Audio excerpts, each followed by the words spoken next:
And now to more breaking news on Midday Live. Former Vice President, former Democratic presidential candidate, and Bay Area native Kamala Harris is not holding back any longer. In excerpts out this morning from her explosive new memoir, she calls the Democratic leadership reckless for allowing President Biden to make the decision alone on running for re-election.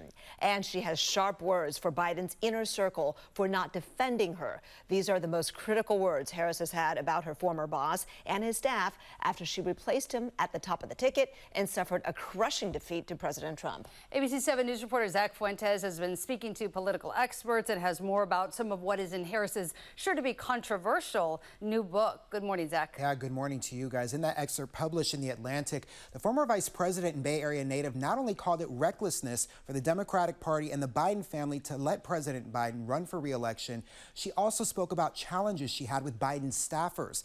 That book is called 107 Days. It's set to come out later this month. Now, in an excerpt, she said, quote, "During all those months of growing panic, should I have told Joe to consider not running? Perhaps, but the American people had chosen him before in the same matchup.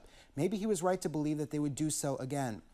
Harris went on to say that party leaders left the choice for Joe Biden to run for re-election up to only him and First Lady Joe Biden. She calls that move a miscalculation.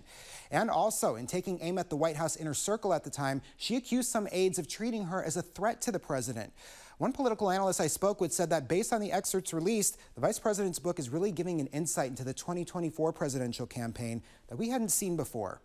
Harris coming out now and saying this was reckless certainly may seem too little too late, but I would encourage audience to remember, we don't know what goes on behind the scenes. We don't know what sort of potential threats or areas of leverage, Biden and or the Democratic Party may have had against Harris in 2024.